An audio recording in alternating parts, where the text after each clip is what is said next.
പുലർച്ചെ മുതൽ ഈ മേഖലയിൽ മഴ നിലനിൽക്കുന്നുണ്ട്. അതോടൊപ്പം തന്നെ ഈ ശക്തമായിട്ടുള്ള കുത്തൊഴുക്കും ഈ വെള്ളത്തിൽ ഉണ്ട്. അതുകൊണ്ട് ഈ പുഴയിലുണ്ട്. അതുകൊണ്ട് തന്നെ ഈ നിർമ്മാണ ജോലികൾ അല്പം ബുദ്ധിമുട്ടിൽ തന്നെയാണ് നടക്കുന്നത്.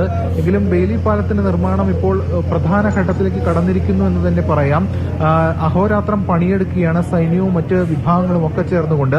കാരണം ഈ പാലം യാഥാർത്ഥ്യമായി കഴിഞ്ഞാൽ മാത്രമേ അവിടേക്ക് സുഗമമായി എത്താൻ കഴിയുകയുള്ളൂ. അങ്ങനെ അവിടെ എത്തി മുണ്ടക്കൈ പ്രദേശത്ത് എത്തിക്കഴിഞ്ഞാൽ മാത്രമേ രക്ഷാപ്രവർത്തനത്തിന് അല്ലെങ്കിൽ ഇത്തരത്തിലുള്ള ദൌത്യത്തിന്റെ വേഗത കൂട്ടാൻ കഴിയുകയുള്ളൂ. നിലവിൽ ഒരു JCB അവിടെ എത്തിച്ചിട്ടുണ്ട്. കൂടുതൽ JCBയും മേഖലയിലേക്ക് വന്നിട്ടുണ്ട്.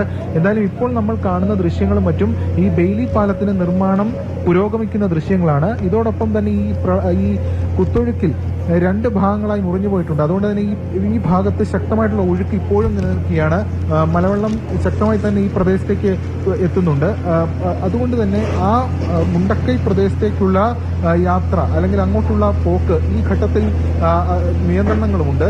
എന്തായാലും ബെയിലി പാലം യാഥാർത്ഥ്യമായി കഴിഞ്ഞാൽ മാത്രമേ അത് സാധ്യമാകുകയുള്ളൂ. അവിടെ നിരവധി പേർ കുടുങ്ങിക്കിടക്കുന്നത് അല്ലെങ്കിൽ നിരവധി പേർ മണ്ണിലടിയിലാണെന്നാണ് വ്യക്തമാകുന്നത്. കഴിഞ്ഞ ദിവസം ആ വിക്ടിംസ് അല്ലെങ്കിൽ ഇതുമായി ബന്ധപ്പെട്ട ആളുകളൊക്കെ തന്നെ നമ്മളോട് പറഞ്ഞിരുന്നു, ഇത് ചൂരൽമലയാണ്, നമ്മളിപ്പോൾ ഈ കാണുന്ന പ്രദേശം ചൂരൽമലയാണ്, ഇവിടെയും വലിയ തോതിൽ അഫക്ട് ചെയ്ത ഒരു പ്രദേശമാണ്. പക്ഷേ ഇങ്ങോട്ട് വേഗത്തിൽ എത്തിപ്പെടാൻ കഴിയുന്ന ഒരു സ്ഥിതിവിശേഷം ഉണ്ടായിരുന്നു. അല്ലെങ്കിൽ റോഡ് സംവിധാനമൊക്കെ ആ ഒരു സ്ഥിതി ഉണ്ടായിരുന്നു. അങ്ങനെ ഇവിടേക്ക് എത്തിപ്പെട്ടിരുന്നു. പക്ഷെ ആ ഭാഗത്തേക്കാണ് ബന്ധം വിച്ഛേദിച്ച രീതിയിൽ ഒറ്റപ്പെട്ടു പോയത് മുണ്ടക്കൈ.